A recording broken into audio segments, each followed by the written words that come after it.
ભારતનો ઇતિહાસની સિરીઝ છે એ સિરીઝનો ત્રીજો ભાગ જોઈશું। એ ભાગનો આજનો ટોપિક છે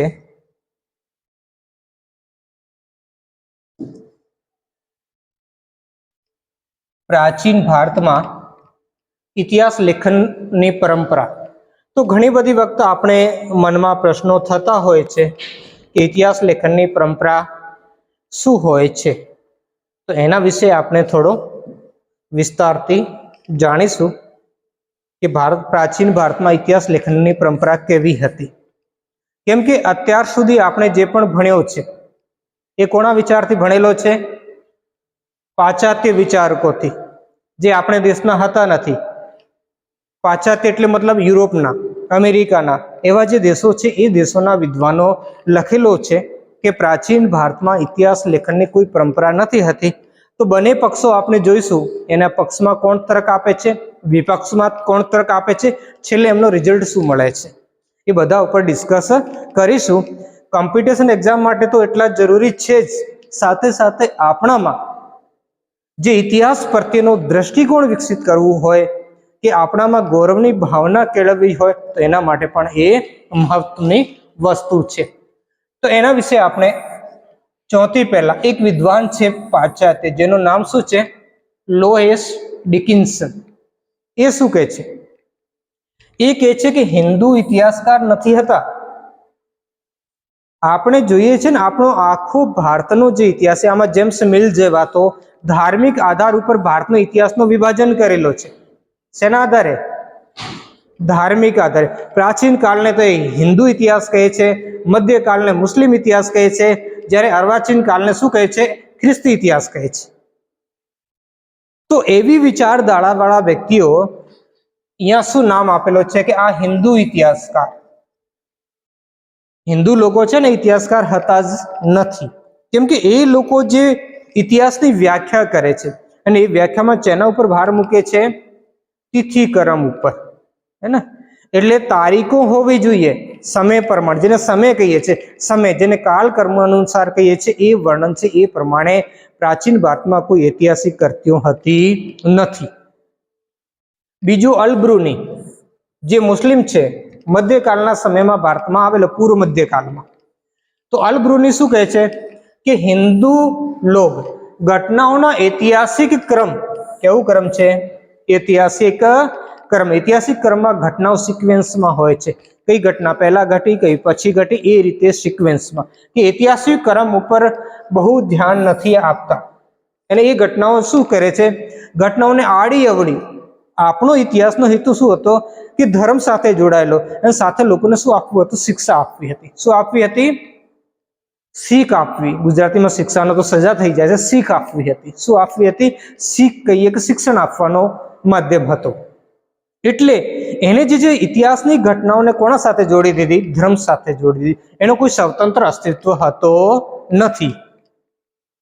પછી એ આગળ શું કહે છે? તે ઘટનાઓને તિથિક્રમ પ્રમાણે, એટલે તારીખ પ્રમાણે, તિથિક્રમ પ્રમાણે વર્ણવામાં ખૂબ જ બેકરદાર હોય છે, એટલે એ તારીખ પ્રમાણે ગોઠવતા નથી। વાત બિલકુલ સાચી છે, પણ એનું કારણ શું છે? જે આક્ષેપ લગાવે છે કે ભારતના લોકોમાં ઇતિહાસ લેખનની વર્તી જ નથી, એ લોકો એવું કહેવા માંગે છે કે ભારતના લોકોમાં ઇતિહાસ લેખનની વર્તી નથી, સતત ભારતના લોકો ઇતિહાસ પ્રત્યે શું છે? બેકરદારી વર્ણવી છે। ત્રીજો વિદ્વાન છે ટીલહાર્ડ ધ સાડીન, એ પણ પાશ્ચાત્ય છે, ખ્રિસ્તી છે, એ બંને ખ્રિસ્તી છે। તો ખ્રિસ્તી લોકો પોતાના પ્રમાણે શું વર્ણન કરે છે? એ કહે છે કે તેમની અત્યંત નિષ્ક્રિયતા, કોની કહે છે? ભારતના ઇતિહાસકારોની કે લેખકોની કહે છે કે તેમની અત્યંત નિષ્ક્રિયતા, નિષ્ક્રિય એટલે આળસુ, પણ કોઈ કશું કામ કરતા નથી, નિષ્ક્રિય અને તટસ્થતાની ભાવનાને કારણે। તટસ્થ કોને? એને થોડોક પ્લસ પોઈન્ટ વાગે કે આપણે છે ને શરૂઆતથી તમે જાઓ, શરૂઆતથી તમે જાણો છો કે આખો ઇતિહાસ તમે જો, ભલે એ તુર્કોનો હોય, મંગોલોનો હોય, મુગલોનો હોય કે રોમન ઇતિહાસકાર હોય, કે દરેક દેશનો ઇતિહાસ છે ને એમાં તટસ્થતા નથી। ભલે યુનાનનો આપણે જોઈએ છે એનો ઇતિહાસ, જ્યારે આપણા દેશમાં તટસ્થતાની જાળવણી રાખેલી છે। શેની જાળવણી છે? તટસ્થતા એટલે તો વિશ્વથી કેટલા બધા લોકો આવ્યા, કેટલી જાતિઓ આવીને બધા જ આ ભારત રૂપી એક સાગર છે એ સાગરમાં બધા સમાહિત થઈ ગયા. આજે કોઈને જુદા જુદા આપણે કરી શકતા નથી. તો આ તટસ્થતાની ભાવનાને કારણે તેમનામાં વિશ્વ બનાવવાની ક્ષમતાનો અભાવ એવું છે.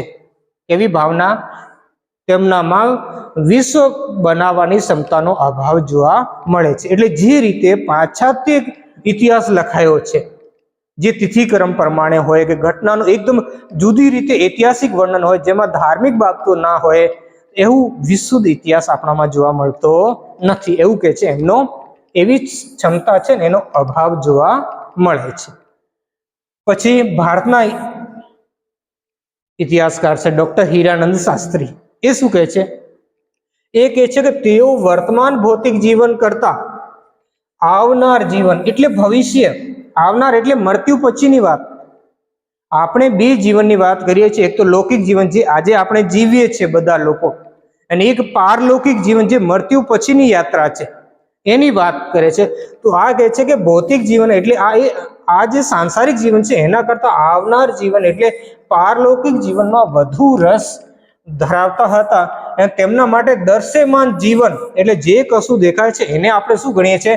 માયા. અને માયા ગણીએ એટલે એને કહીએ છીએ કે આ તો ક્ષણભંગુર છે, એટલે એક ક્ષણ માટે છે ને એક ક્ષણ બીજા ક્ષણ માટે નથી. તમે જાણો છો ને, એક ક્ષણ માટે કોઈ વ્યક્તિ ગરીબ હોય તો બીજા ક્ષણે ધનવાન પણ થઈ જાય, અને ત્રીજા ક્ષણે ધનવાન વ્યક્તિ પણ ગરીબ થઈ જાય કે મૃત્યુ પામી જાય છે. એટલે આ સંસારને શું છે, એની સિદ્ધિઓને નશ્વર માનવામાં આવે છે, એટલે એ બધી માયા માનવામાં આવે છે. એટલે ભ્રમ સ્વરૂપ, એટલે આપણે આ દેખાય છે ને બધું ભ્રમ જેવું જ દેખાય છે. કોના જેવું? ભ્રમ જેવું. રાજા ભર્તૃહરિની કથા સાંભળી છે ને? આખો વૈરાગ્ય શતક એને ઉપર લખ્યો છે રાજા ભર્તૃહરિએ. રાજા હતો અલવરનો, રાજસ્થાનમાં. એને એક સંત પેલો અમૃત ફળ આપે છે જેનાથી અમર થઈ જાય. એ રાણીથી પ્રેમ કરે છે, રાણીને આપે છે. એ જાતો જાતો પાછો ફરતો ફરતો પાછો રાજા જોડે આવી જાય છે. અને ત્યારે એમને લાગે છે કે આ સંસાર ભ્રમ જેવું છે, ને રાજકાજ છોડી એને ઘર છોડીને સાધુ થઈ જાય છે. પછી આગળ કહે છે કે સ્મશાન ભૂમિ એટલે છેલ્લી યાત્રા, અંતિમ યાત્રા એમને કહીએ છે. સ્મશાન ભૂમિથી બહારનું જીવન જ વાસ્તવિક છે. એટલે આપણે કહીએ છીએ ને કે ભાઈ કે આ જીવનમાં સારા કર્મો કરો તો આગળનું જીવન છે સુખી થશે, સારો થશે. આપણે 84 લાખ યોનિઓ માનીએ છીએ કે 84 લાખમાં જેવા તમે કર્મ કરશો ને એવું તમને ફળ મળશે, એવું જીવન મળશે. તો તમે આ જીવનમાં સારું કામ કરો તો તમને આવનારો જે જીવન છે તમારો સારો થશે. પછી આગળ જે છે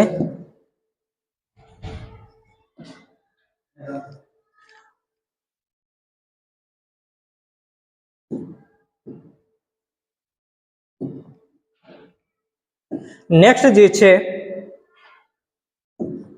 ચંદ્રકાંત ગજાનંદ રાજે. એ શું કહે છે કે કાળ વિવેચન, કાળ એટલે સમય, સમયનો શું કરવું? વિવેચન કરવું. કાલ વિવેચન ઇતિહાસ રચનાનો આધાર છે. જે પાશ્ચાત્ય લોકો માને છે ને એ જ વાત એ કરે છે કે ઇતિહાસનો આધાર શું છે? કાલ રેખા. એટલે તમે ભણો છો તો ઇતિહાસમાં તમને શું જોવા મળે છે? તારીખો જોવા મળે છે. ઈસવીસન, આ ઈસવીસનમાં ઘટના થઈને, આ ઈસવીસનમાં ઘટના થઈને, આ ઈસવીસનમાં આવું થયો, આ સમયે રાજાનો જન્મ થયો, આ રાજ્યારોહણ થયો, આ સમયે એમને યુદ્ધ લડ્યો. તો એને શું કહે છે? આ કહે છે કાલ વિવેચન હોય છે. દરેક શું હોય છે? કાલ વિવેચન. એને ઇતિહાસ રચનાનો આધાર માનવામાં આવે છે. અને ભારતીયોએ હંમેશા સમયને ગૌણ સ્થાન આપ્યો છે. એટલે આપણે તિથિક્રમ આપણા ઇતિહાસ લેખનમાં નથી મળતા, કેમ કે આપણે સમયને મહત્વ નથી આપ્યો. કે સમય તો કે છે ને વીતી જવાનો છે, દરેકનો સમય જતો રહેવાનો છે. એટલે મેન વસ્તુ શું છે કે આપણું આ જીવન છે એને કેવી રીતે સફળ બનાવવું એના ઉપર ધ્યાન આપ્યો છે. એટલે લાંબા સમય સુધી રાજાઓ હોય કે ઋષિઓ હોય તપસ્યા કરી. ચંદ્રગુપ્ત મૌર્ય પણ રાજકાજ છોડીને તપસ્યા કરવા જતો રહેશે. એવા ઘણા બધા ઉદાહરણ છે જેમાં શું છે? સમયને મહત્વ આપેલો નથી, ગૌણ સ્થાન છે. તેથી તેઓ તિથિક્રમના યથાર્થ રજૂઆત પ્રત્યે ઉદાસીન હતા, એટલે એના પ્રત્યે એમને ધ્યાન આપ્યો નથી. હવે એટલી વખત આપણે જોયો એ વિચારધારા હતી થોડી, જે કહે છે કે ભારતના લોકો માં ઇતિહાસ લેખનનો સતત અભાવ હતો. ભારતના લોકો ઇતિહાસ લેખન પ્રત્યે બેકરદારી કરતા હતા. હવે આપણે જાણીશું કે ભારતના લોકો ઇતિહાસ પ્રત્યે બેકરદારી નથી હતી. ભારતના લોકોનો ઇતિહાસ પ્રત્યેનો ઘણો ઊંડો જ્ઞાન હતો. અને ચોથી પ્રાચીન જે ઇતિહાસ છે એ ભારતના લોકોએ જ લખ્યો હતો. તો એમાં આપણે કલ્હણ, જેને ભારતનો પહેલો ઇતિહાસકાર માનવામાં આવે છે, પૂર્વ મધ્યકાલનો છે કલ્હણ, એ એક શું કહે છે, એની ખાલી એટલા માટે આપણે પહેલા ભણીશું કે એને જે ડેફિનેશન આપી છે એ આપણે જોઈશું. તો જે ડેફિનેશન છે જેના ઉપર આખા યુનાની જે ઇતિહાસકારો હોય કે જે વાતો છે ને એ વાતો એમાં જ હોય કે આખા આધુનિક સમયના ઇતિહાસકારો છે એમની વાતોનો પણ પ્રતિબિંબ આમાં જોવા મળે છે. એ કહે છે કે જે વ્યક્તિ ભૂતકાળની ઘટનાઓ એટલે જે બીતી ગયો સમય, અતીત એમને કહેવાય છે, અતીતની ઘટનાઓ જે છે ઘટનાઓને લિપિબદ્ધ કરવા માંગે છે.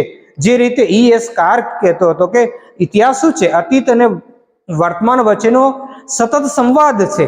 તો એ જ રીતે એ કહે છે કે જે વ્યક્તિ ભૂતકાળની ઘટનાઓને લિપિબદ્ધ કરવા માંગે છે તે ન્યાયાધીશની જેમ કોઈ પણ પૂર્વાગ્રહથી મુક્ત હોવો જોઈએ. શેનાથી મુક્ત હોવો જોઈએ? પૂર્વાગ્રહ. ચોથી વધારે સમસ્યા શેમાં છે? પૂર્વાગ્રહમાં. અને પૂર્વાગ્રહના કારણે જ બધા દોષો ઉત્પન્ન થાય છે. એ પોતે કહે છે કે એ પૂર્વાગ્રહથી મુક્ત હોવું જોઈએ. એ પોતાનો જે આશ્રયદાતા હોય છે જયસિંહ, એ જયસિંહની પણ ટીકા કરે છે. એની અમુક યુદ્ધ નીતિ નહીં કરે છે કે ભાઈ આ યુદ્ધ નીતિ તારી સારી નથી, તું કેમ બીજા લોકોથી વધારે ડરે છે, એ બધું જ ટીકા કરે છે. એટલે સાચો ઇતિહાસકાર શું હોવું જોઈએ? એમાં પૂર્વાગ્રહ ના હોવું જોઈએ. એ લખે છે કે ઇતિહાસનો હેતુ શું છે? શિક્ષણ આપવાનો છે. હું ઇતિહાસનું લેખન શેના માટે કરું છું? લોકો જાણશે, આવનારા લોકો જાણશે. હે ને? રાજતરંગીણીમાં એ જ બધું લખ્યું. શરૂઆતના પાનામાં એને ઉદ્દેશ્ય કર્યા કે મેં આ રાજતરંગીણી કેમ લખી છે. કાશ્મીરનો ઇતિહાસ છે આમાં આખો, પણ આવનારી પેઢીને એ વારસો આપવા ઈચ્છતો હતો. એનાથી આગળ છે V.S. પાઠક, એમને ચોપડી લખી છે, એનું નામ છે એશિયન્ટ હિસ્ટોરિયન ઓફ ઇન્ડિયા. ખબર છે ને, પ્રાચીન ભારતના ઇતિહાસકારો. એ ચોપડીમાં શું છે? પ્રાચીન ભારતના ઇતિહાસકારો વિશે વાત કરેલી છે. જેમાં આપણે વેદિક કાળથી, અત્યારે વેદિક કાળ જાણીએ કેમ કે આપણે જે સેંધવ સભ્યતા છે એના કોઈ વધારે લેખિત પ્રમાણ આપણે જોડે ઉપલબ્ધ નથી. અને જે પણ લેખિત સ્ત્રોતો છે એ સ્ત્રોતોના શું છે? ભણી શક્યા નથી. એની લિપિને આપણે ભણી શક્યા નથી. એ ભણી શકાશે તો નવી વાતો ઉદ્ભવ થશે. એટલે વેદિક કાળ. હા, વેદિક કાળથી ઐતિહાસિક લેખન. કેવું લેખન છે? ઐતિહાસિક. ઐતિહાસિક શબ્દ આવે મતલબ શું છે? જે પણ ભૂતકાળમાં ઘટના બનાવ થયા છે એનો લેખન યથાર્થ રૂપે કર્યું. તો આ ઐતિહાસિક લેખન અને ઇતિહાસકારોની એક વિશિષ્ટ શાખાનો એ ઉલ્લેખ કરે છે. એ કહે છે, બે વસ્તુનો કહે છે. એ કહે છે કે વેદિક કાળથી જ ભારતમાં ઇતિહાસ લેખનની પરંપરા રહેલી છે. હે ને? એ ચોપડીમાં એનો આખો ઉલ્લેખ કરે છે. શરૂઆતથી વેદિક કાળથી માંડીને એ મધ્યકાળ સુધીની ભારતમાં જે પણ પરંપરાઓ રહી છે એ બધી પરંપરાઓનો એ પુસ્તકમાં ઉલ્લેખ કરે છે.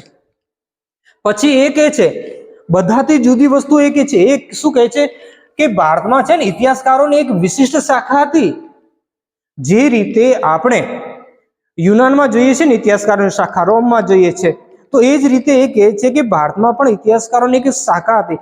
આપણે રાંકેમાં જોઈએ તો રાંકે શું છે, કેવી રીતે એક પેઢી ઊભી કરી હતી ઇતિહાસકારોની, એ રીતે એ વર્ણન કરે છે એ પુસ્તકમાં કે ભારતમાં પણ આવી એક, અને એ કઈ પદ્ધતિ હતી કે ગુરુ શિષ્ય પરંપરા, જે આપણે મૌખિક રીતે ચાલતી હતી, પણ એ પરંપરા આખી ઇતિહાસકારોની એક વિશિષ્ટ શાખા તરીકે કામ કરતી હતી. અને આગળ જઈને આપણે જોઈએ કે મૌર્યકાળ, ગુપ્તકાળમાં એ બધું લિપિબદ્ધ થઈ ગયો હતો.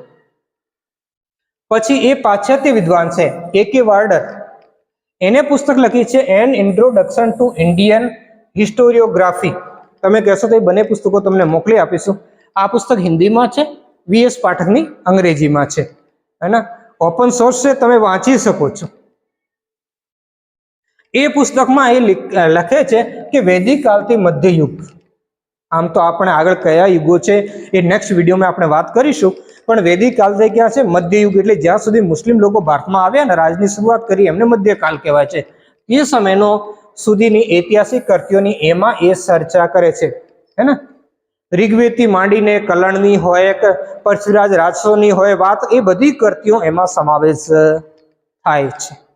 ભલે વિક્રમાંક દેવ ચરિત્ર હોય, માલવિકાગ્નિ મિત્રમ હોય, બધાનો ઉલ્લેખ એ ગ્રંથમાં આવી જાય છે.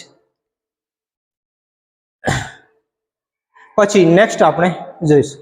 એના પછી આપણે જોઈએ કે શતપથ બ્રાહ્મણ અને ચાંદોગ્ય ઉપનિષદ બે, એક તો બ્રાહ્મણ ગ્રંથો આપણે આગળ જોઈશું. તમને જેને સોર્સ આપણે ભણીશું પ્રાચીન કાળના, ત્યારે આ બધી આપણે વાતો કરીશું. તો આમાં બ્રાહ્મણ ગ્રંથોમાં એક બ્રાહ્મણ ગ્રંથ છે શતપથ બ્રાહ્મણ, જેમાં ઇતિહાસની ઘણી બધી વસ્તુઓ આપણે જાણવા મળે છે. અને ઉપનિષદ છે ચાંદોગ્ય, તો એમાં ઇતિહાસને વેદની સંજ્ઞા આપેલી છે.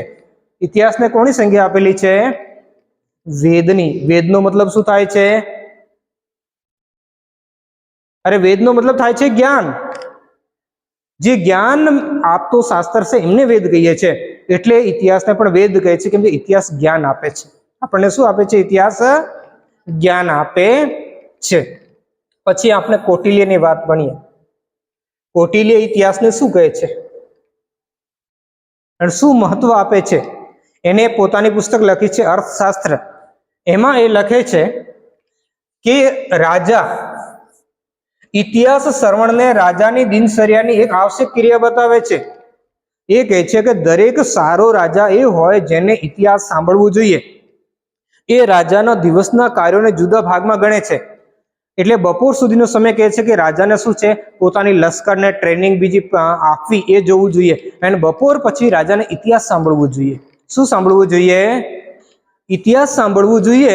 અને ઇતિહાસ સાંભળીને એમને પોતાનો જે નીતિ છે, નિયમો છે, એ બધા ઘડવા જોઈએ. એનાથી શીખ લેવી જોઈએ, શિક્ષણ લેવું જોઈએ. તો કેટલી મોટી, એનાથી વધારે વાત શું પ્રમાણ હોઈ શકે છે? આપણે ઘણા બધા શાસ્ત્રોમાં પ્રમાણ હતા, પણ મધ્યકાળમાં એક ચોથિક કુર મુસ્લિમ આક્રમણકારી હતો બખ્તિયાર ખિલજી. એમને આપણે વિદ્યાના કેન્દ્રો જણાવી દીધા, તક્ષશિલા હોય, નાલંદા હોય, તો એટલે મોટા ભાગનું આપણું સાહિત્ય નષ્ટ થઈ ગયું. બીજા ઘણા બધા સદીઓને કારણે એ સાહિત્ય આજે આપણે સમક્ષ ઉપલબ્ધ નથી. તો અમુક એ ગ્રંથો છે એ પણ આપણે સિદ્ધ કરે છે. શું કે છે? ઇતિહાસ શ્રવણ એટલે ઇતિહાસને સાંભળવું રાજાનો રોજનો કામ હોવું જોઈએ. અને એના માટે સમય નક્કી કરે છે કે બપોર પછી રાજા એ જ કામ કરવું જોઈએ. હવે જો આ બધું આપણે વિવેચન કર્યા અને એના ઘણી બધી માહિતી મળે. ઋગ્વેદમાં દાક્ષરાગે યુદ્ધનું વર્ણન મળે છે, અને સુદાસ અને 10 રાજા વચ્ચેના યુદ્ધનું વર્ણન છે. બીજા ઘણા બધા ગ્રંથોમાં એના અથર્વવેદ તો આખો શું છે? ઇતિહાસ જ કહેવાય છે. બાકીનો વેદ ત્રય કહેવાય છે. જ્યારે અથર્વવેદ સામેલ થાય તો એને અથર્વવેદનો ઇતિહાસ વેદ, અને પછી બધા વેદો સાથે નામ વેદ શબ્દ લાગી જાય છે. તો એમાં પ્રાચીન ભારતીય ઇતિહાસ લેખના 4 વર્ગોમાં આપણે વહેંચી શકીએ છીએ. 4 વર્ગો કયા? કે પહેલો છે ધાર્મિક વાર્તાઓ. આપણો ઇતિહાસ અને ધર્મ એક જ છે, એને જુદું નથી કરી શકતા. એટલી બધા પાશ્ચાત્ય વિદ્વાનો એના વિશે એવા મંતવ્યો કરે છે. તો કહેવા છે કે ધાર્મિક વાર્તાઓ છે અને પૌરાણિક કથાઓના રૂપમાં ઇતિહાસ લખાયેલો છે. કેવી કથાઓના રૂપમાં? પૌરાણિક. એ કોણ? પુરાણોમાં જોવા મળે છે, મહાકાવ્યમાં, રામાયણ અને મહાભારત, અને બીજા ઉપનિષદોમાં ઘણી બધી જગ્યાએ એમના દ્રષ્ટાંત આવે છે જે પૌરાણિક કથાના રૂપમાં. પણ એ સત્યતા લીધેલા હોય છે. શું લીધેલા હોય છે? સત્યતા લીધેલા હોય છે. બીજું છે રાજવંશીય પરલેખો. પરલેખો મતલબ જે અહેવાલ લખે છે, દસ્તાવેજ લેખન કરે છે, રાજવંશના જે દસ્તાવેજો હોય છે એવા પરલેખોને રૂપે ઇતિહાસ છે. ભલે એ મૌર્યકાળના હોય કે ગુપ્તકાળના હોય, દરેક રાજાઓના સમયના એવા પરલેખો આપણે મળી આવે છે. ત્રીજું છે જીવન ચરિત્રોના, ભલે એ હર્ષ ચરિત્ર હોય કે વિક્રમાંક દેવ ચરિત્ર હોય, નવ સહસાંક ચરિત્ર હોય, એ ચરિત્ર ગ્રંથોના રૂપે પણ આવે છે. ચરિત્ર એટલે રાજાની જીવનથી સંબંધિત, રાજાના જીવન અને ચરિત્ર નું જે વર્ણન કરતો ગ્રંથ છે એને ચરિત્ર ગ્રંથો તરીકે જાણીએ છીએ. તો એવા જીવન ચરિત્રના રૂપે પણ ઇતિહાસ આપણે મળી આવ્યો છે. અને ચોથો છે ઇતિવર્તના રૂપે. શેના રૂપે? ઇતિવર્તના. જે આપણે પ્રાચીનમાં કહીએ તો ઇતિવર્તના રૂપે જે ગ્રંથો છે એને સાચા ઇતિહાસના ગ્રંથો સાથે આપણે સરખાવીએ છીએ. નેક્સ્ટ આપણે વૈદિક સાહિત્ય.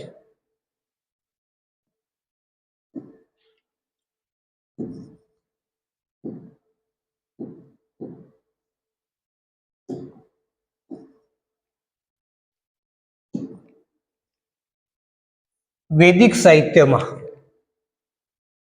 ઐતિહાસિક લેખનના ક્યાં ક્યાં પ્રમાણ મળ્યા છે, શું રૂપે મળ્યા છે એ જાણીએ છીએ. તો વૈદિક સાહિત્યમાં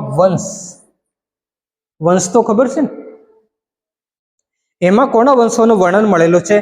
ઋષિઓનો, રાજાઓનો, એનો વંશનું આખું વર્ણન મળેલું છે. વંશ એટલે એક રાજા હોય તો એની આગળની 5-7 પેઢીઓનું વર્ણન હોય, એની રાજા સુધીનો પછી વર્ણન હોય, એને વંશ. તો એવી ઋષિઓ હોય કે રાજાઓ હોય એની એવી વંશ પરંપરાનો આપણે ઉલ્લેખ મળેલો છે. પછી ગાથાઓ જાણો છો? ગાથાઓનો આમ તો મતલબ હોય છે ગીત, હે ને? ગીતના માધ્યમથી એવી ઐતિહાસિક ઘટનાઓનું વર્ણન કરવામાં આવે છે જેને આપણે શું કહીએ છીએ? ગાથા. ગાથા સપ્તસતી આખો ગ્રંથ છે લખાયેલો એના ઉપર, અને એમાં બધી યથાર્થ પ્રાચીન સમયની જે ઘટનાઓ છે એનો ઉલ્લેખ છે. આજે બિરસા મુંડા વિશે તમે જાણો છો તો એ શું છે? ગાથા છે. મેં ગ્રાસિયા ટ્રાઇબમાં જોઈએ તો મહાત્મા ગાંધી વિશે જે વાતો છે તો એ શું છે? ગાથાઓ છે. ગાથાઓને આપણે કથાઓ સાથે પણ સંકળીએ છીએ, હે ને? ક્યાં આપણે એમને લોકગીતોમાં પણ એ ગવાતી હોય છે. તો એવી બધી ગાથાઓ છે જેના ઋગ્વેદમાં વર્ણન મળે છે. શેમાં વર્ણન મળે છે? ઋગ્વેદમાં. નેક્સ્ટ છે નારસંસી. નારનો મતલબ છે નર, એટલે નરોની પ્રશંસા વાળા ગ્રંથો. કોની પ્રશંસા વાળા ગ્રંથો છે? નર એટલે મનુષ્ય. જે મનુષ્ય એવા વીર પુરુષો, રાજાઓ કે જેને સારો કામ કર્યો એની પ્રશંસા કરતા જે ગ્રંથો છે એને નારસંસી કે. ગાથાઓ અને નારસંસી એક જ છે, એમાં વધારે ડિફરન્સ નથી. પછી દાન સ્તુતિ ઋગ્વેદમાં ઘણી જગ્યા મળે છે. જે પણ વ્યક્તિઓ કોઈને દાન આપ્યું હોય તો એની દાનની સ્તુતિ કરતા એમાં રાજાનો ઉલ્લેખ હોય, એમના વંશનો ઉલ્લેખ હોય, એમના હોદ્દાનો ઉલ્લેખ હોય. તો એ બધી માહિતી શું આપે છે? સમયનો ઉલ્લેખ હોય, એ બધી ઐતિહાસિક માહિતી આપણને પૂરી પાડે છે. એના નેક્સ્ટ સ્લાઇડમાં એના વિશે થોડો જોઈશું. હવે ઋગ્વેદિક કાળમાં, હવે વૈદિક કાળના 2 પાર્ટ છે. ઋગ્વેદિક કાળમાં જ્યારે ખાલી ઋગ્વેદની રચના થઈ, એક જ વેદની રચના થયેલી, આખી માનવ જાતિનો સૌથી જૂનો ગ્રંથ છે ઋગ્વેદને ગણવામાં આવે છે ઐતિહાસિક ગ્રંથમાં. તો એ ઋગ્વેદ હતો ત્યારે એ સમયના ઋગ્વેદિક. બીજા જે વેદોની રચના થઈ એને આપણે ઉત્તરવેદિક કાળ, બીજા વેદો છે, બ્રાહ્મણ ગ્રંથો છે, ઉપનિષદો છે, એ બધાનો રચનાકાળ એમાં સામેલ થઈ જાય એને ઉપનિષદ કાળ. તો એ ઋગ્વેદિક કાળમાં ગાથા અને નારસંસી એ 2 પ્રકારની રચનાઓ આપણે મળે છે જે ઇતિહાસની દ્રષ્ટિએ છે. પછી ઉત્તરવેદિક કાળમાં શું છે? ગાથા છે, નારસંસી છે, આખ્યાન શિક્ષાસ્પદ હોય છે. કેવા હોય છે? શિક્ષાસ્પદ.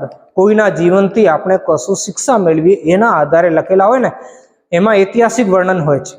આખ્યાન એટલે ઐતિહાસિક વર્ણન કરતો જે શાસ્ત્ર છે એને આપણે શું કહીએ છીએ? આખ્યાન કહીએ છીએ. ઘણા બધા ચાલે છે, એ ખાસ કરીને લોક બોલીમાં બહુ ચાલે છે. તમારામાં કદાચ ચાલતા હશે, મેં તો ઘણા સાંભળેલા છે દાદી જોડે મારે. હવે તો એ પરંપરા જતી રહી છે અને આ મોબાઈલનો યુગ આવી ગયો કે આપણે હવે વડીલ લોકો જોડે તો બેસતા જ નથી, હે ને? તો આ આખ્યાન પરંપરા છે અને એનો આખું સમૃદ્ધ સાહિત્ય છે. રાજસ્થાનમાં તમે જોશો ને, બીજી જગ્યા પણ હશે, પણ રાજસ્થાનમાં મેં જોયેલો છે કે ત્યાં આખ્યાનના ઉપર કેટલા બધા ગ્રંથો લખેલા છે. પછી છે ઇતિહાસ, એના શું છે? પુરાણ. હવે ઋગ્વેદમાં જે અગ્નિ દેવતા છે, કોણ છે? અગ્નિ દેવતાને શું કીધેલો છે? નારસંસ કીધેલો છે. શું કીધેલો છે? નારસંસ કીધેલો છે. એટલે જે પ્રશંસાના ગીતો હોય ને, આપણે મીડિયેટર છે. આમ પણ યજ્ઞ બીજન કરતા હોય છે ને, આમાં હવી કોણ લઈ જાય છે? અગ્નિ દેવતા જ લઈ જાય છે. આજે પણ તમે ગામડામાં હશો ને તો કશો બીજો પ્રસાદ ચડાવવા કરો તો ચોથી પહેલા શું છે? અગ્નિ જળાવે. અગ્નિ જળાવે, અગ્નિના કહે છે કે આ અમુક ઈષ્ટ દેવતા સુધી પહોંચાડો. તો એ રીતે આમાં એને નારસંસ રૂપે અને અગ્નિને શું છે? કવિ પણ માનવામાં આવેલો છે. શું માનવામાં આવેલો છે? કવિ સંજ્ઞા. પછી બ્રાહ્મણ ગ્રંથોમાં જોઈએ, બ્રાહ્મણ ગ્રંથોમાં એને ગાથાઓ કહી શકીએ કે નારસંસ કહી શકીએ છીએ, હે ને? એ કયા હોય છે? કે જન્મેજય, પરીક્ષિતની એવી મળે છે ગાથાઓ. મરુત ઇક્ષ્વાકની મળે છે, ક્રેવીય પાંચાલની મળે છે, ભરત જેના ઉપર ભારતનો આખો નામ પડ્યો છે, દુષ્યંત અને શકુંતલાનો પુત્ર હતો, એની જે ગાથાઓ છે, નારસન છે, એનો આપણે વર્ણન મળે છે. પછી આખ્યાન, આખ્યાનને તમને વાત કરી એટલે ઐતિહાસિક વર્ણન કરતો શાસ્ત્ર, એમને આખ્યાન કહીએ છીએ. અને એનો મતલબ શું થાય છે? એવું શિક્ષાસ્પદ, જેને આખ્યાયિકા પણ કહીએ છીએ, એટલે શિક્ષા આપે છે. એમાં કશું ને કશું શું છે? આપણે શિક્ષા આપવામાં આવે છે. એવી એક સુનસેન અને પૂર્વા એમની આખ્યાન મળે છે, જે ઋગ્વેદમાં છે. શેમાં મળે છે? આપણને ઋગ્વેદમાં એનો ઉલ્લેખ મળે છે.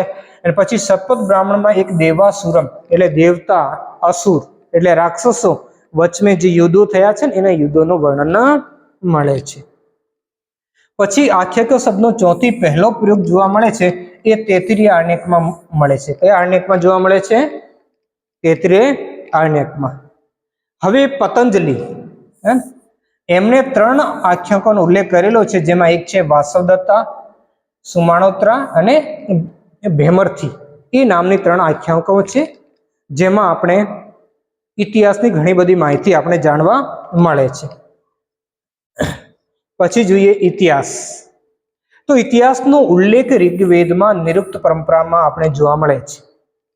ઋગ્વેદમાં કઈ પરંપરામાં છે? નિરુક્ત પરંપરામાં જોવા મળે છે. પછી અથર્વવેદ, અથર્વવેદને તો ઇતિહાસ વેદ તરીકે જ કહીએ છીએ, એમનું નામ જ છે કે ઇતિહાસ વેદ, લૌકિક વેદ. પછી છે શેમાં જોવા મળે છે? બ્રાહ્મણ ગ્રંથોમાં. દરેક વેદોના જુદા જુદા બ્રાહ્મણ ગ્રંથો છે એમાં. હવે ઇતિહાસનો ચોથી પહેલા સંકીર્ણ અર્થ હતો કે પુરાવર્ત. પહેલા એમને શું કહેતા? પુરાવર્ત એટલે જૂની વાતો. પુરાવર્તનો મતલબ જૂની વાતો, પહેલાની અતીતની વાતો. પછી એનો અર્થ થોડો સારો થયો, વિશિષ્ટ અર્થ થયો કે પ્રાચીન ઘટનાઓ, કે પ્રાચીન સમયમાં જે ઘટનાઓ થઈ છે ને એનું વર્ણન કરતો જે શાસ્ત્ર છે ને એને ઇતિહાસ કહીએ છીએ, એને ઇતિહાસ કહીએ છીએ. અને પછીના સમયમાં એની વિશેષતા વ્યુત્પત્તિની દ્રષ્ટિએ આપણે કહીએ તો શું થઈ કે વાસ્તવમાં આ જ રીતે થયો હતો, જે આપણે શરૂઆતમાં પહેલી જ સ્લાઇડમાં આપણે ભણ્યા હતા, પહેલા દિવસે જ્યારે શરૂ કર્યો હતો સેક્શન, ત્યારે ઇતિહાસનો અર્થ બતાવ્યો ને એ જ ઇતિહાસનો અર્થ જોવા મળે છે કે વાસ્તવમાં આ રીતે થયો હતો, એ ઇતિહાસનો અર્થ થાય છે. પછી ચાંદોગ્ય ઉપનિષદ એમાં પણ અથર્વવેદ વિશે વાત કરેલી છે અને અથર્વવેદને ઇતિહાસનો ગ્રંથ કહેલો છે. નેક્સ્ટ પછી પુરાણ. પ્રાચીન ઇતિહાસના ગ્રંથો પુરાણોને માનવામાં આવે છે. શેને માનવામાં આવે છે? પુરાણોને. પુરાણનો મતલબ એ થાય પ્રાચીન આખ્યાન કહી શકો, કે આપણે પ્રાચ્ય વિદ્યા કે પ્રાચીન વિદ્યા તરીકે પણ એમને આપણે ઓળખીએ છીએ. જે ક્યાં વર્ણન આવે છે? અથર્વવેદમાં એવું વર્ણન એમનો પુરાણોનો જે ઇતિહાસના સાધનો તરીકે એમનો ઉલ્લેખ મળે છે. આપણે જાણીએ છીએ ને કેટલા પુરાણો છે? 18. હે ને? આમાં મત્સ્ય પુરાણ છે, વિષ્ણુ પુરાણ છે, હે ને? એવા અમુક પુરાણો જે છે ઐતિહાસિક દ્રષ્ટિએ ઘણા આપણે મહત્વના છે, જેમાં રાજાઓની આખી વંશાવલીઓ મળે, આખા એ લોકો શું શું કામગીરી કરી છે એ કામગીરીઓનો આપણે ઉલ્લેખ જોવા મળે છે. તો પુરાણો શું છે? ઇતિહાસના જે પ્રાચીન સમયના એક મુખ્ય ઘટકો છે, જેને આપણે પ્રાચીન સમયમાં ઇતિહાસ લેખનની પરંપરા ભારતીય લોકોમાં કે ભારતીય લેખકોમાં હતી એને જણાવે છે. એક એમની એક સતત પેઢી હતી, એ પેઢી તરફ પણ આપણું ધ્યાન દોરે છે. પછી કૌટિલ્ય, એને ઇતિહાસના ઘટકો કયા કયા બતાવ્યા છે? તો એમાં પહેલો જ આવી જાય છે કે પુરાણ છે. કયો છે? પુરાણ. પુરાણ એટલે પ્રાચ્ય વિદ્યા કે પ્રાચીન આખ્યા. પછી ઇતિવર્ત આવી જાય. ઇતિનો મતલબ બી જાય કે જે સમય વીતી ગયો છે અતીત તરફ જાય છે, એનો વર્ણન કરે છે. આખ્યાયિકો એટલે કથાઓ કહીએ, જેમાં શિક્ષાસ્પદ કથાઓ હોય છે એવી. પછી ઉદાહરણ, હે ને? એ પણ શિક્ષાપ્રદ હોય છે, દાખલા આપેલા હોય છે, હે ને? કે ભાઈ પહેલે આવું કર્યો, આવા કામ કર્યા, હે ને? છેલ્લે પછી એનો કન્ક્લુઝન કથાઓમાં આપે છે, તેવા ઉદાહરણ દાખલા આપેલા હોય છે. પછી ધર્મશાસ્ત્ર, અને છેલ્લે એ જે એમને લખ્યું છે ને અર્થશાસ્ત્ર, એમને માને છે કે એ ઇતિહાસનો શું છે? ઘટકો છે. કેમ કે અર્થશાસ્ત્રને કોઈ પણ રાજ્ય ચલાવવા માટે આર્થિક બાબતોનું ઘણું ધ્યાન રાખવું જોઈએ, અને એટલે એ અર્થશાસ્ત્રને શું કહે છે? ઇતિહાસનો એક પાયો ગણે છે ને એમાં ઘણી બધી એ વાતો કરે છે કે રાજા હોય કે રાજવંશના અધિકારીઓ હોય કે એ બધાની શું છે માહિતી હોવી જોઈએ. એ શું કામગીરી કરે છે, અહીંયા સુધી કે એને જે ક્યાં ક્યાં પૈસા ખર્ચ્યા છે એ હિસાબ કિતાબ પણ હોવું જોઈએ. એનો બધો ઉલ્લેખ એ અર્થશાસ્ત્રમાં કરે છે પોતાના ગ્રંથમાં. તો અર્થશાસ્ત્ર જે એમને જ લખેલો ગ્રંથ છે એમે મૌર્ય કાળમાં એ કહે છે. હવે જો એક નવી વસ્તુ જે છે, જે શરૂઆતમાં આપણે કીધું કે હિન્દુ ઇતિહાસકારો નથી હતા કે એવી બધી જે વાતો આવી, તો આપણામાં ઇતિહાસની એક સમૃદ્ધ પરંપરા હતી ને અહીંયા સુધી કે અભિલેખાગાર હતા. શું હતા?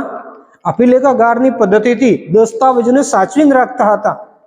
અને એ પદ્ધતિ મૌર્ય કાળમાં આપણે જોવા મળે છે, જેનો કૌટિલ્ય ઉલ્લેખ કર્યો છે અર્થશાસ્ત્રમાં. અને એમાં વર્ણન કરે છે કે મૌર્ય કાળમાં રાજકીય અભિલેખાગારનો આખો સંગઠન અને એમનું સંચાલન નું એ વર્ણન કરે છે. તો ઇતિહાસ લેખનની પરંપરા હશે તો એટલે હશે ને જે આજે જોઈએ ને અભિલેખાગાર એટલે આર્કાઇવ્સ. આજે જગ્યા જગ્યા આર્કાઇવ આધુનિક સમયમાં જોઈએ તો એ પ્રાચીન સમયમાં પણ હતા. એનું વર્ણન કોણ કરે છે? કૌટિલ્ય કરે છે. પછી ચીની યાત્રાળુ ભારતમાં આવ્યો હતો હુએન ચાંગ, હે ને, હર્ષવર્ધનના સમયમાં આવ્યો. વર્ધન વંશનો શાસક હતો તાનેશ્વરનો હર્ષવર્ધન, એના સમયમાં ભારતમાં આવ્યો. અને એ ઘણા સમય સુધી ભારતમાં રહ્યો. એ શું વર્ણન કરે છે કે ભારતનો દરેક નગર કે પ્રાંત હોય જેમાં રાજકીય અભિલેખાગારો અને દસ્તાવેજો માટે શું છે જુદા જુદા અધિકારીઓ હતા, જુદા જુદા અધિકારીઓ રાખેલા હતા. એ અધિકારીઓનું વર્ણન કરે છે. અને એ અધિકારીઓ શું કરતા કે દરેક નગર કે પ્રાંત હોય ને એમનો ઇતિહાસનું લેખન કરતા હતા. તો પછી હવે તો તમારા સમક્ષ સ્પષ્ટ થઈ ગયું છે ને કે પ્રાચીન ભારતમાં એક સમૃદ્ધ ઇતિહાસ લેખનની પરંપરા રહેલી છે. અને એને એક સંકલન કર્યો છે જેનું નામ છે નીલોપિતુ. એ ચાઇનીઝ ભાષામાં નામ છે. એનો મતલબ થાય છે કે સત્તાવાર અહેવાલ અને રાજકીય પત્રો. એનો આખો એમને વર્ણન નીલોપિતુ નામથી કર્યો છે કે એ રીતે સત્તાવાર અહેવાલ અને રાજકીય પત્રો છે એ પત્રોનું સંકલન થતો હતો અને એના માટે જુદા જુદા અધિકારીઓની નિમણૂક થયેલી હતી. પછી અલબરૂની પહેલો કોટેશન વાંચ્યો હતો ને, એ હિન્દુ લોકો વિશે વાત કરે છે. એમાં અભાવ છે બધો જ ઐતિહાસિક બાબતમાં, પણ એ પણ વર્ણન કરે છે જ્યારે એ ભારતમાં આવે છે તો એ વારંવાર કાબુલના શાહી વંશ, શાહી એ હિન્દુ શાહી વંશ હતો કાબુલમાં એ સમય, જે સમયે ભારતમાં આવે છે કાબુલ ઉપર હિન્દુ શાહી વંશનો રાજ્ય હતો. અને એ શાહી વંશના રાજાઓના દફતરોનો ઉલ્લેખ કરે છે. એ કહે છે કે રેશમના કાપડ ઉપર એ શાહી વંશના રાજાઓ લખતા હતા. અને નગરકોટનો દુર્ગ છે એ દુર્ગમાં એને શું છે સંરક્ષિત કરતા હતા. એટલે ત્યાં રાજ્યનો શું હતો અભિલેખાગાર હતો. એ એનું વર્ણન કરે છે. પછી કૌટિલ્ય શું કરે છે? આ દાન સ્તુતિમાં હવે વાત કરીએ જે શરૂઆત નથી. કૌટિલ્ય કહે છે કે કોઈ રાજા દાન આપે ને તો દાન પત્રો હોય કે એનો દસ્તાવેજ હોય, એ દસ્તાવેજમાં લેખકને સંબોધિત કરીને કહે છે કે એ ઉપર રાજાનો વંશનો ઉલ્લેખ કરો અને રાજાની પદવીનો ઉલ્લેખ કરો. એ બે વસ્તુ જરૂરી છે. જે ઐતિહાસિક દ્રષ્ટિએ જરૂરી છે કે રાજાનો પદ અને વંશ આવી જાય તો આખી ઇતિહાસની કડીઓ જોડાઈ જાય છે. અને એના કારણે જ આપણે પ્રાચીન સમયની ઇતિહાસ વિશે માહિતી મળે છે. પછી યાજ્ઞવલ્ક્ય શું કહે છે? એ પણ કહે છે કે ભૂમિ અનુદાન વખતેની વાત કરે છે કે વખતે શું છે સ્થાયી એટલે કાયમી રાજાજ્ઞા, એટલે રાજા જે આજ્ઞા કાઢે છે કોઈને દાન આપવા માટે, ભલે ખેતર આપે કે પૈસા આપે કે જે પણ આપે એના માટે રાજાજ્ઞા કાઢે છે. એટલે ઓર્ડર કહીએ છીએ રાજાનો એમને, એ હોય છે. એના ઉપર એ કહે છે કે રાજાની સહી હોવી જોઈએ, એનો હસ્તાક્ષર હોવું જોઈએ, એના ઉપર રાજાનું નામ હોવું જોઈએ અને રાજાનો વંશ એ બધાનું અંકન હોવું જોઈએ.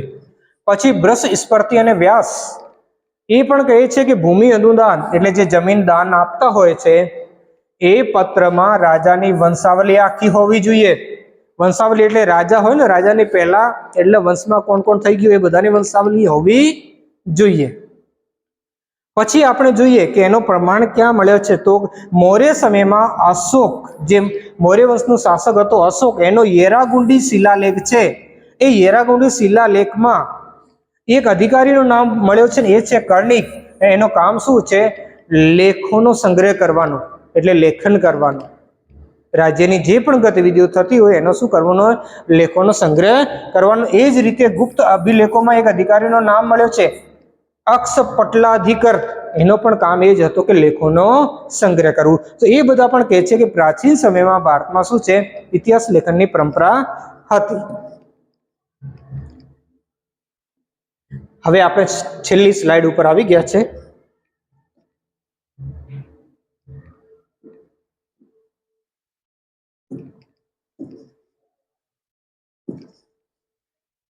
ચરિત્ર એટલે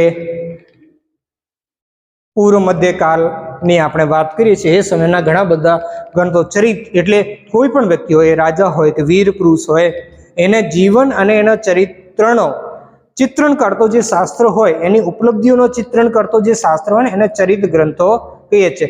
ચરિત્ર એટલે સારા ગુણો, એ વ્યક્તિના જીવનના સારા ગુણોનું વર્ણન કરતો શાસ્ત્ર, એને ચરિત્ર કહીએ. એવા બુદ્ધ ચરિત્ર જે અશોક ઘોષે લખ્યું હતું, હર્ષ ચરિત્ર બાણભટ્ટનો છે. આમાં બુદ્ધનો જીવન ચરિત્રની વાત છે. હર્ષ ચરિત્રમાં જે હર્ષવર્ધન રાજા હતો, એને હુએનચાંગ આવ્યો હતો ને એ સમય તાને એનો ચરિત્રનો. મહાવીર ચરિત્ર, એમાં મહાવીર સ્વામીનો જીવન ચરિત્રનો વર્ણન છે.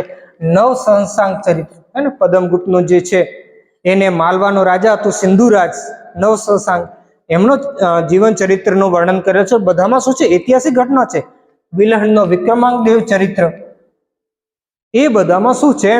ઐતિહાસિક ઘટનાઓનો બધું વર્ણન છે. શેનો વર્ણન છે? ઐતિહાસિક ઘટનાઓનો વર્ણન આપણે જોવા મળે છે. પછી ભાસનો આપણે સપન વાસવદત્તા છે. તો બધી શું છે? આમાં આખ્યાન રૂપે છે, કથાઓ રૂપે છે, પણ શું છે? ઐતિહાસિક ઘટનાઓ છે બધી. પછી માલવિકાગ્નિ મિત્રમ કાલિદાસનો હે ને, માલવિકા અને અગ્નિમિત્રમ જે છે એમની પ્રેમ કથા છે. પણ શુંગવંશનો આખો ઇતિહાસ, યુદ્ધોની માહિતી પણ એમાં આપણે જોવા મળે છે.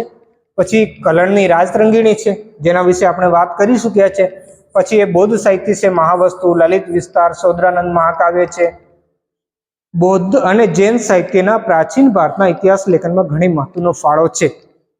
શરૂઆતથી એ ધાર્મિક દ્રષ્ટિએ સાથે સાથે અમુક ઐતિહાસિક ઘટનાઓનો પણ એ લોકો સંકલન કરેલ છે. અને છેલ્લે આપણે જોઈએ વંશાવલિયા. શું હોય છે? વંશાવલિયા. હવે શું છે કે વંશાવલી શું છે? કે દરેક જાતિ હોય કે ધર્મ હોય, એનો શું છે? રેકોર્ડ રાખે છે. રેકોર્ડ રાખવાના એક આખી પેઢી હોય છે, જેમાં ચારણ હોય, ભાટ હોય, બારોટ હોય, એવી જે એક જાતિઓ હોય છે, એ દરેક જાતિઓની વંશાવલી રાખે, આજે પણ રાખે છે. એને જે છે ભારતીય સંરક્ષણ અધિનિયમ 1872 હેઠળ એમને સુપ્રીમ કોર્ટે માન્ય રાખેલો છે. તમને તમારો મા બાપ કહી દે કે આ દીકરો કે દીકરી મારી નથી, અને જે વંશાવલીમાં તમારો ઉલ્લેખ છે, તો સુપ્રીમ કોર્ટ કહે છે કે આ એમની દીકરી છે કે દીકરો છે. એવા રાજ પરિવારોના ઘણા બધા ઝઘડાઓ આવ્યા. તમે જયપુરનો બધો સાંભળ્યો હોય, ઉદયપુરનો ઘણા બધા રાજ પરિવારોમાં હતા. એમને એક રાજાના તો એકાદ તો હોય નથી, ઘણી બધી રાણીઓ હોય, અને ક્યારે એવા બધા વિવાહ હોય જેનો કોઈ ઉલ્લેખ જ ના મળે.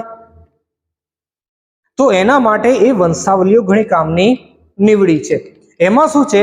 દરેક જાતિનો વંશાવલી લેખક શું કરે છે? દરેક જાતિનો આખો ઇતિહાસ લખે છે. એની સામાજિક, ધાર્મિક, સાંસ્કૃતિક, ઐતિહાસિક બધી બાબતોનું વર્ણન લખી અને પછી એને ક્યાંથી લખે છે? એ જાતિથી ક્યાંથી શરૂઆત થઈને હાલ સુધીના એના કહે છે. એને એ ક્યાં લખે છે? વંશાવલી લેખક અમારે ઘેર આવે છે, અમને ખબર છે, એ બધું અમે જોયેલો છે.